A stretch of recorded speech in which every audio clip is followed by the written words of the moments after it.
My name is Man Karis. I'm the guy in your afternoon shift, and on Wednesdays, we talk mambo mapesa hapa, and we've been having this series around loans, and so far so good. And today we still have Zipporah in the house, and we're talking about consequences of loan default. But before we get there, there was also that conversation I was having here about education loans in Kenya. Tunaita help loans, and what to look out for, if you can avoid uchukue jo watu wanachukua. And I'm no expert in matters loans, but Zipporah is an expert in matters debts and all these things. So Zipporah, as a parent, what will you advise parents who have students in campus and maybe going to campus or already in campus concerning these loans? All right. Thank you so much, and good afternoon our listeners. Karibu sana. Glad to be here once again at such a time as this. I'm glad to hear that I know students are now preparing to join the university. September is just around the corner. I know people have filled the help form and they are ready for it.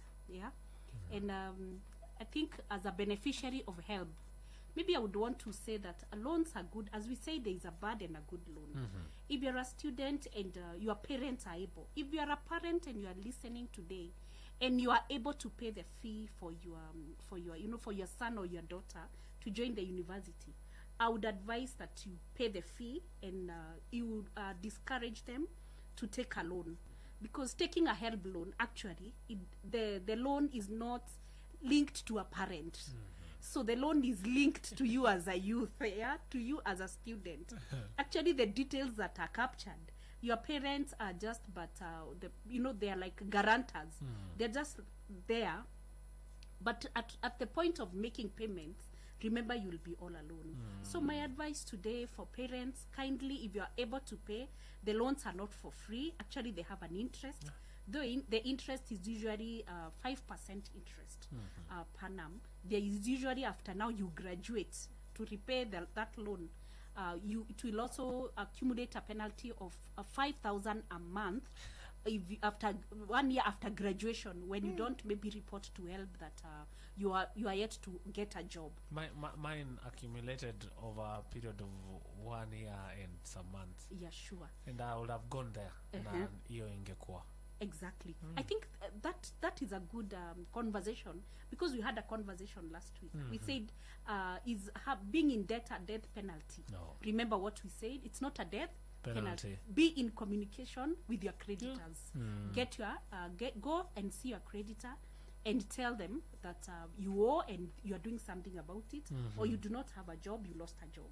So for parents, kindly, I request that pay the school fees for your sons and daughters if you have the ability. And for those who do not have, we are here, we benefited from help, and we actually appreciate. For me, I cleared my help loan because it really helped me, because my background was not a background that could manage to pay off the fee loan. So as you also join the university, if you don't hide and apply for the loan, then you enjoy the loan in the absence of your parents. Let me say this: when you start repaying the loan, it will be your loan and not your parents' loan. Wow. Right.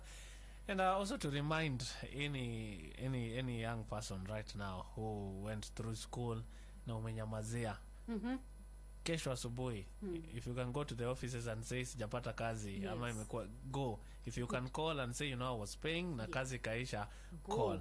I think my take home when it comes to this conversation is, be in contact with your creditors.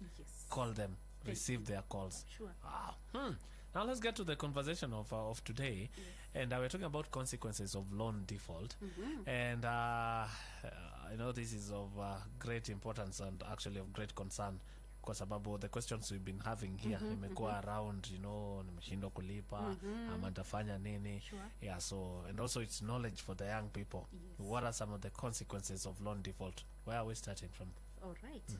I think I'm sure we have the youth who have joined us from their schools. They are now on school holiday. I think you can check in the social pages and listen what we have been learning for the last 2 Tuesdays, so that you can have a recap, because we started by defining the debt, what a debt was. Last week we talked about I mean, there were the effects, the effects of debt in a person. And today we are actually now talking about the consequences of loan default. So what happens to me? So I think to start us off, as usual, Karis, Psalms 37:21. Sindio? Yes. Tunasema the wicked borrow and do not repay, but the righteous give generously. We said that, The wicked borrow and do not repay. and do not repay. But the righteous Give generously. generously. Then Romans 13:7-8, we see here Paul was telling the Romans that give to everyone what you owe them. If you owe taxes, pay taxes. If revenue, then revenue. If respect, then respect. If honor, then honor. Let no debt remain outstanding except the continuing debt to love one another. For whoever loves others has fulfilled the law. Right? Good. So consequences of of defaulting. What will come after me? I know there are many people. There are a few people who are so used to debt and defaulting that they don't feel a thing. Even they pick and they know very well, I'm not going to pay the loan. But for those who have that we call it conscience, they will definitely, it will haunt them. It keeps on haunting them. So it will never go away. I think I'll look at it into two categories, in general and then personally. What happens to you when you default and when you're not paying the loans? I think number one, default always has a legal implication. When you've not paid, of course, because borrowing is a contractual agreement or arrangement. So there is the legal implication. So the lender, who is the creditor here, can actually maybe take a legal case against you. Of course, maybe you'll say that our legal system, you'll have a leeway, itachukua muda mrefu, so it will be to the detriment of the creditor. But also going to court because you've been sued. And right now we are talking about the small claim courts, maybe for debts that are less than $1 million. So we also see that you are also likely even to lose your assets. So the legal implications would be like you lose your what we call the physical assets, which you had maybe given as collateral. Maybe you had given your car logbook, maybe a title deed. You are likely to lose those assets, maybe that are so dear to you. So, and the court lawsuits, also the judgment may come, maybe if the judgment is against you as a defaulter, definitely you'll be required to pay all the legal fees. The judge will also decide that now, apart from that, there is the interest that will have that will be loaded onto the loan that you had. Wow. So those are some of the legal implications. They are one of the consequences of you defaulting in repaying a loan, right? I'm sure people will ask, but how many have been taken to court? People are taken to court, and it happens. You may not know, but if you visit Milimani Court up here, you will know that people are normally taken to court. Hata ukinunua gazeti, pale nyuma. Yeah, na pages zimeongezeka, by the way. Yes. Yeah, auctions. Yeah. People are being auctioned, homes are being auctioned. Yeah, so that is one of the consequences. The other one is what we call, now we are talking about credit reference bureaus. With the CRB, there is what we are calling the credit score. So your score. So there is maybe for the three bureaus, we usually they have a different way of scoring you, but you'll find a score ranges between 200 to 900. So if you're defaulting and you're a good defaulter, let me use that word, you'll find that your score tends towards the 200. And if you're a good payer, the score goes towards 900. So with time, when you want to borrow or to get a loan and your score is towards the 200, you are likely also to obtain a loan with a high interest.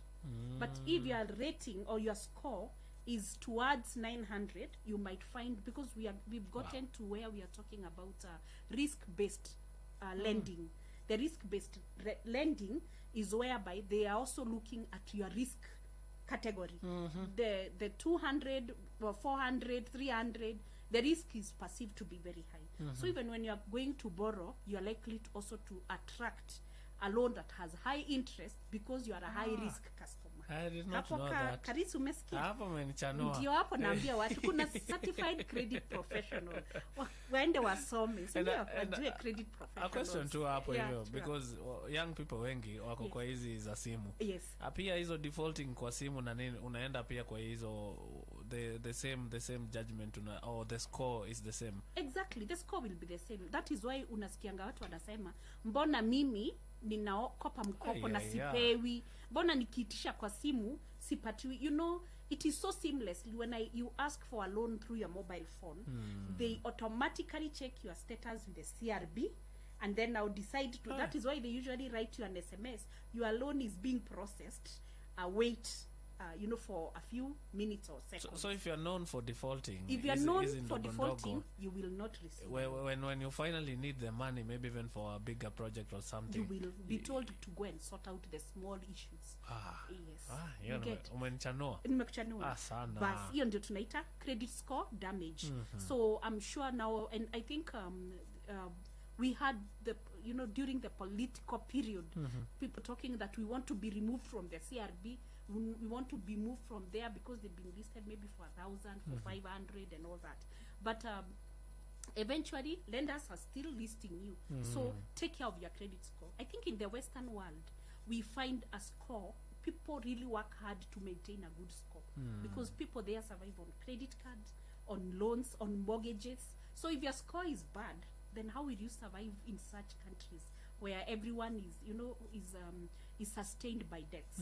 So a credit score with time, even here, will also become problematic if you don't pay your debts. Right? Umeshika kitu? Niwe hiyo umenichanua si uongo. Right. Yeah. So defaulting of course damages your credit score. So tumesema ukiona score yako iko 400 na kwenda na huko chini 200, jua we are likely either not to get a loan, na ndio walikuwa akilia sana, you know, wakisema tunanyimwa mikopo.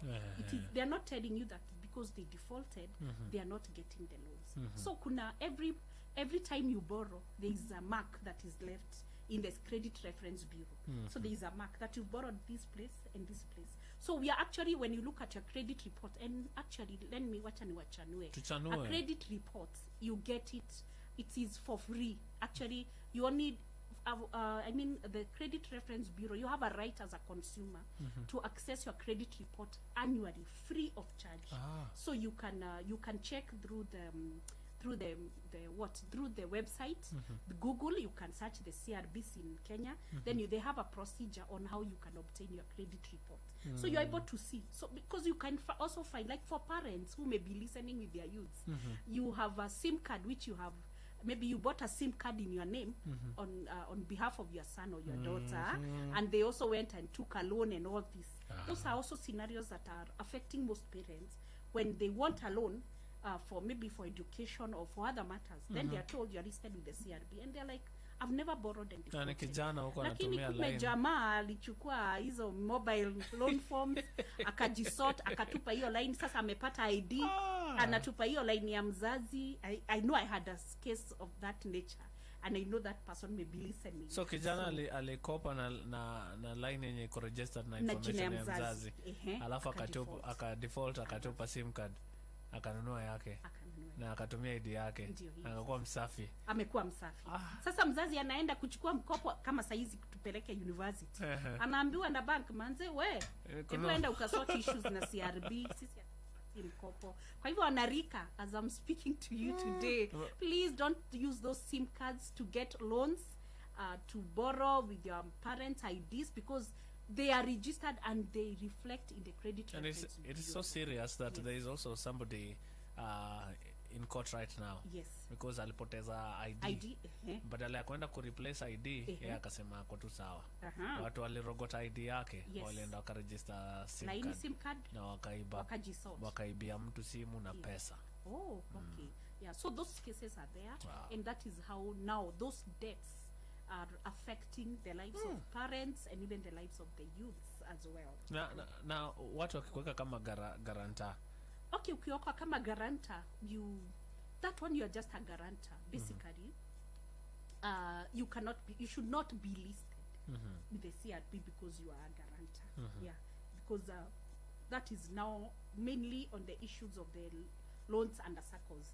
For SACCOs is where we see the guarantorship issue, and mostly you also have shares in the SACCO. So those shares are the ones that most of the time that are normally deducted. But the principal borrower basically should be listed with the Credit Reference Bureau by the lender. So that is number 2, credit score damage. The other one is limited borrowing opportunities in the future. So if you are a defaulter, so kuna siku utakuwa umeomoka, unataka project mzuri, unataka mkopo, but tukiangalia record zako na history zako as lenders, wanaona hey, this guy is a bad guy. So and if you can't be trusted with little, si tulisema hiyo, tulisoma hiyo, so who will trust you with more? So we need to be trustworthy. So defaulting denies you an opportunity to borrow, and also now it makes even the borrowing very expensive. I think we have explained that in the past. Yes. The other one is you will of course not escape aggressive collection efforts. This is now where you are receiving calls from morning to evening from debt collectors, right? Uko kwa matatu, you are in an office, you are somewhere, yani we ni mheshimiwa kwa tunazungumza na Samuel. I think Karis, you have been somewhere. I think some point you are once. There's a relative of mine who had ingizad me mahali. We. Sure. Next call. Hujambo Samuel. Ukoje Samuel? Unakumbuka? Yes, that's true. Aggressive collection. Hautaepuka debt collectors, sindio? Watakupigia hadi ubadilishe simu. And you know what? They will still have a way of getting you. Because even if you get another line, the other line will be with your ID. So, kuna vile hata credit report yako inaonyeshanga hizo line zote ambazo ziko registered under your ID. So, you can't escape, right? I think you can run and run and run, and you cannot hide. So, those calls, Carissa, are not good, where you're being called every now and then. You'll go mad. Sindio? Yes, you'll go mad when you are being called by A, B, C, D. They are all calling to demand for their monies. So that is why we also said, when we were talking about our last talk, we also said, when try to consolidate your lenders. Try to have as few as possible lenders. Don't go borrowing everywhere, because this aggressive collection zitakuwa too hard on you. You'll not have a peace. Nani stressful. Very stressful. I think let's get to some biashara here. Alafu as we sip water, then we get back and continue. But hapa kijana, kuingia nyasi na hii 500, 1000, 5000, 10,000, when utaomoka, and that is a statement nimepata kutoka kwako, when utaomoka na uko na project moja kubwa, utajipata kwa mataa. Wow. Be trustworthy with a little. Talking about consequences of loan default. It's good to note that we're also live on Facebook. You can follow this conversation on Facebook, YouTube, and Twitter at Hope FM Live. Karibu. Wow, thank you. I think just to add on what we've said, another consequence of defaults is what we are calling additional fees and penalties. And I think we've talked about that, and a good example was the help loans, where every month they load a 5,000 penalty on your loan balance. Every month 5,000, every month 5,000. So those are also consequences that you're going to suffer. And like for example, because we are talking mainly to the youth today, the 5,000 that is loaded on your account is because you've not gone to see your creditor who's a help. So if only you would go and explain and give an analysis of your case, you would maybe benefit from not getting the penalties loaded on your account. So those are also affect even our parents when they take a loan and they are not paying the loan. The lenders, remember, lending is a business, and every lender is out to make a profit. By the way, sometimes we think these lenders they are what we call them. They are what do you they it's the name we normally use. NGOs. They are not an NGO, non-profit, which is a non-profit organization. Remember, the essence of the business of lending is to make money. So the more the penalties, the more the fees they load on you, they are counting that is, they are going to earn a higher income. So to us as borrowers, that is punitive to us. But indeed it will be punitive because we are not honoring the the obligations. We are not honoring the side of the contract that we that we signed and said that this is how I'll be making repayments on my loan. Yeah. So other than the legal, the credit score, the limited borrowing opportunities, there are others that I want to talk about, which now are stress, outright stress. I know this one has affected so many people. Our parents are affected. We are affected. Our children are also affected. So the stress levels get so high. Unaona msee anatembea akijiongelesha. You think he's lost his mind, but ni mikopo, ni madeni, nizo simu tumesema unapigiwa every day. Imagine uko maybe in a position, not in a position, but you're receiving those calls. In the time they are working on you, zinakuletea stress, and we know stress can lead to so many issues, even kifo and death. So kanoka. So stress is one of them. The other one that is so rampant in our society is family breakup. Yes, family breakup. As a youth, as a young person, you find you've taken a loan, you have not disclosed to your partner. Then these guys, Shylockers, they come and they start picking your items, your furnitures and your household items. Then the person who has purchased them is here and is wondering, I mean, what is this? Why did you take her? Why did you tell me? What was the loan for? What didn't you disclose to me? Young marriages. Young, exactly. That is why I'm talking about this.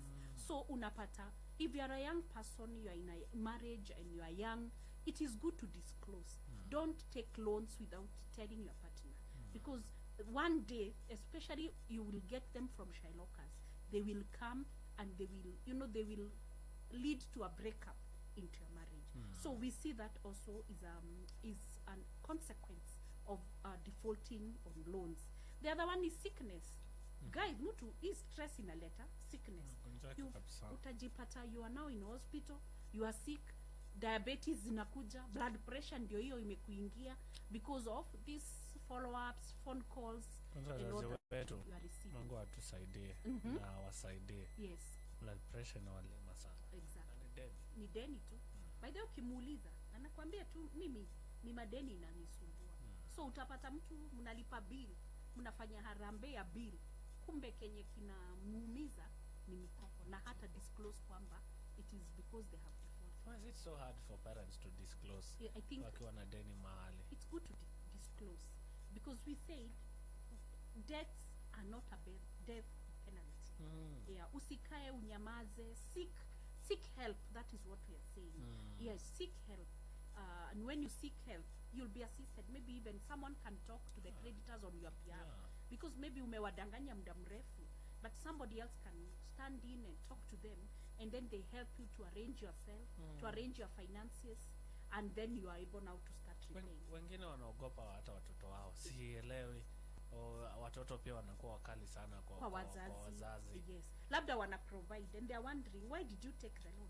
We are providing, we are doing all this, you have no child in school, it's not school fees, ni ya nini. Unajua niyo pressure ya vikundi ya ushago, you pressure. Na tumekuwekea ka project. Na unataka kucope na mama so and so, so inakuweka kwa hizo pressure ambazo zinakuleta hizi magonjwa tumesema. Think December watu wakaenda nyumbani. Yes. Kugundua kuna issue na health ya mzazi. Introduce your conversation ya do. Maybe anaweza kosa kuongea. We introduce. Mnaweza usaina msikuwe wakali. Msikuwe wakali. Sure. Mimi naongea hivyo kwa sababu nimepata messages mingi sana. Okay. Hata mzazi anagonjeka. Watoto wanasikia ni stress. Yes. Badala ya wanagombanisha hata mzazi. Stress inatoka wapi? Shopping tunafanya, tunafanya, tunafanya. Yes. Mzazi ana shut. Then something happens, wanakuta mzazi alikuwa na loan mahali. Sasa wewe Karisi alichukulia anko. Karisi, wanachukulianga anko, wanachukulia sisters, alafu ana default. Sasa kunakuwa na hiyo family wrangles. Actually, family breakup. I'm not just talking about a husband and a wife. Inakuwa even among your siblings, among your, inakuwa mbaya sana. Na mimi naambia watu, please, for heaven's sake, kama unasikiza hii program, usiwahi chukulia mtu mkopo. Because in our last session we shall be talking on how to build your profile for future, for future borrowing, for future planning for yourself. Please, mtu aende akujikopee pesa, don't borrow on behalf of someone. And by the way, I have seen it even with my mom. We've had to pay debts. We've had to pay debts that she took on behalf of a sibling, on behalf of somebody in the family. Ananyamazia na huyo anakataa kulipa, so unapata hizo zinaleta hiyo ugonjwa. Unamuuliza ni nini, si so and so, atuongei kwa nini, nilimchukulia pesa kwa chama fulani na amekosa kulipa. So please, wanarika, usichukue pesa on behalf of someone. They will mess you and mess you big time, right? Wow. Then the other one, I think even when I'm talking about this, I think one day I experienced that aspect of paying a debt after. Okay, sometimes it's good to share our own life experiences. When my dad passed away, then after the committee, we sat now to kuvunja ile committee ya matanga na nini. Then pale tunaulizana, kuna mtu mzee alikuwa na deni yake, kabla tufunge hiyo kikao to balance mahesabu. Manze mtu anasema alikuwa amechukua sijui hii na hii na hii kwangu, deni iko kiwango hii. And you are thinking, God, ikaenda wapi? Please, let's not be like them. Tunaanza kulipa madeni yenye sio yetu na hata hatukuparticipate, ndio? Na labda alichukulia mtu, you never know, ndio? Yes, the other one is, of course, tunaongea juu loss of freedom. Oh my goodness, Karisa. Unaambia mtoi wakigonga we fungua, chungulia tu, fungue uambie siko, naye mtoi anasema mami amesema niseme hayuko, amejificha chini ya kitanda. So it actually what we read the other time is that we actually said I think it was in Proverbs 22, the rich rule over the poor and the borrower is slave to the lender.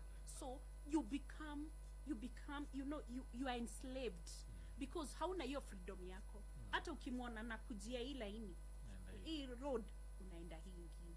Hata ukinunua nguo mzuri unaambiwa, unamwona vile anavaa vizuri hapa na amekataa na deni yangu. So your freedom is curtailed.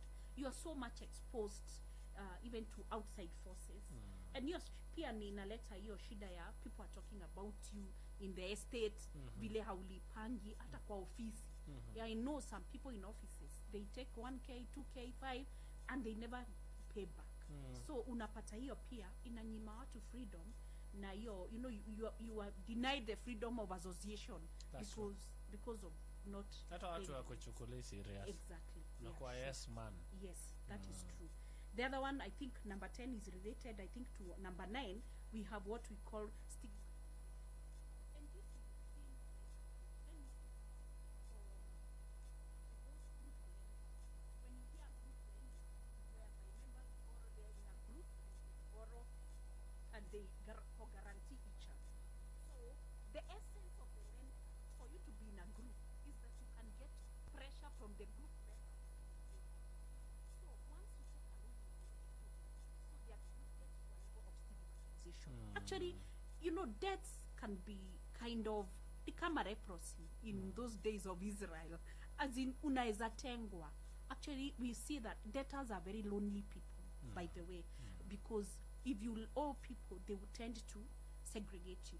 Or imagine in a circle, you took a loan in the circle, you are guaranteed by colleagues, you defaulted, alafu those colleagues wanaanza kukulipia hiyo mkopo. So kunakuwa na hiyo stigmatization, watu wanaongea kukuhusu, unakuwa hauna peace of mind, Karis. Naona una smile tu. I hope hujakuwa example ingine niko nayo.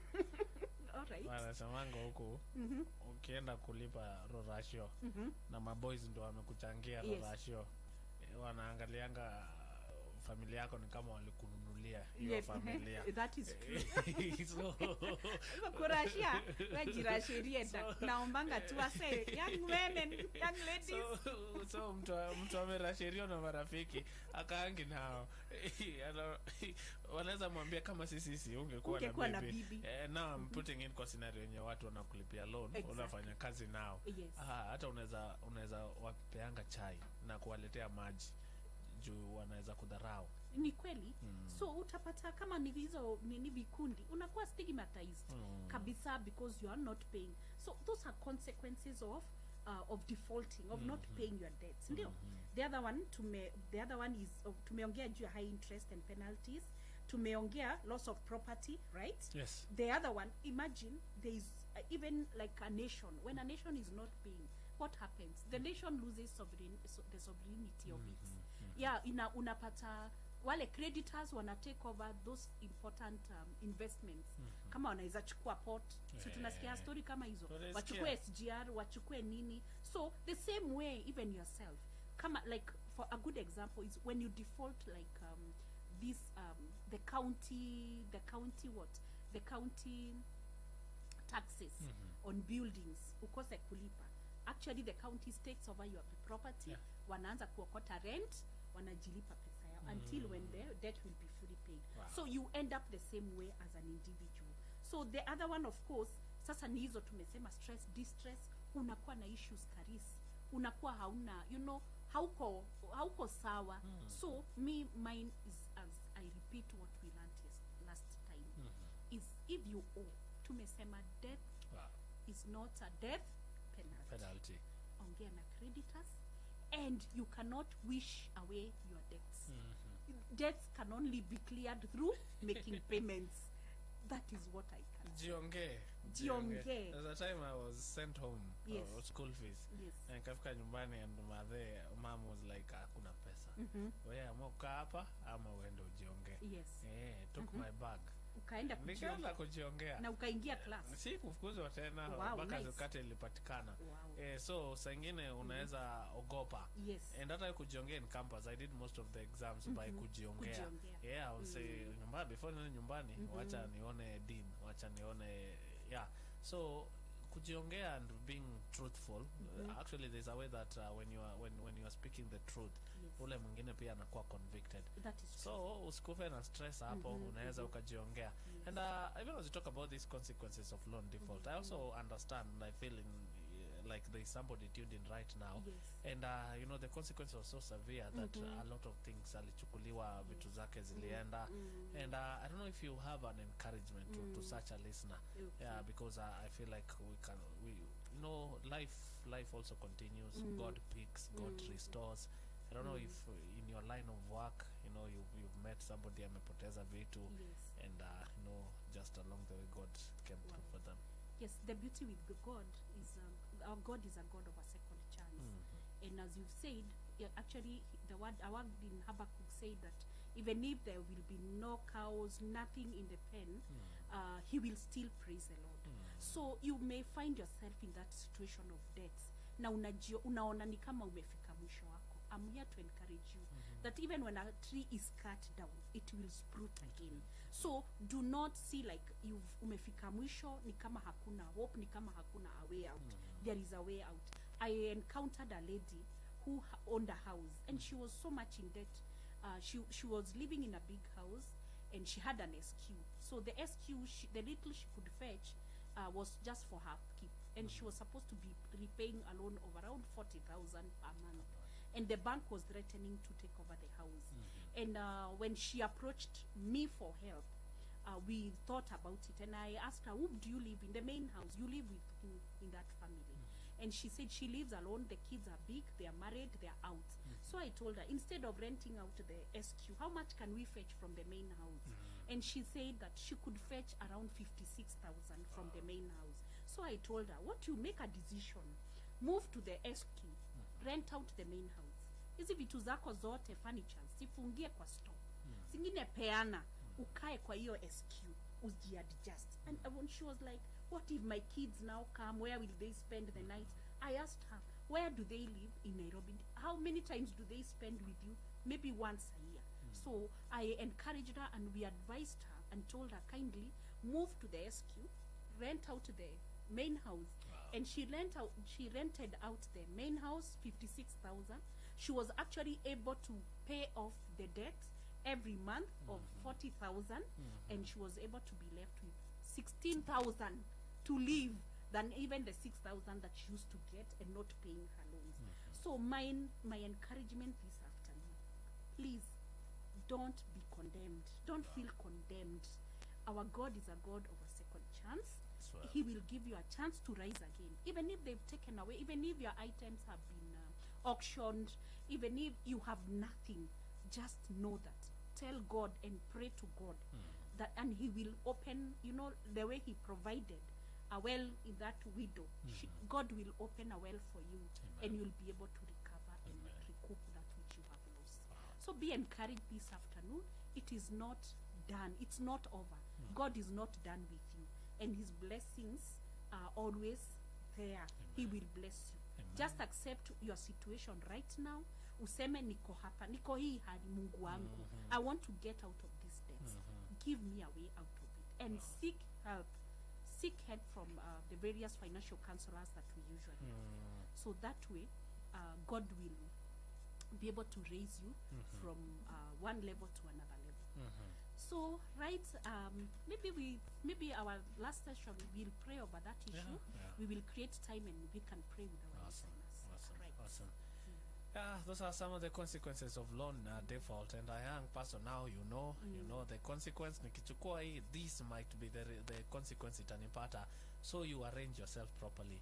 Usiingie kwa moto. Tumesha kuambia moto inakaa aje. Usiingie kwa moto. We're gonna do this again next Tuesday, and I think we'll start by anybody who is in that place ya nataka nimelemewa, nataka takusikia mawaidha, nataka seek help. I think we'll link people also with your number, so that if you've helped somebody, maybe there's a listener also who needs such help. You can always engage. Sure. Asante sana. God bless you. Thank you. And we meet again next Tuesday. We do not take this for granted. Nalo menchanua. Yeah, menchanua sana. All right. Thank you so much. My number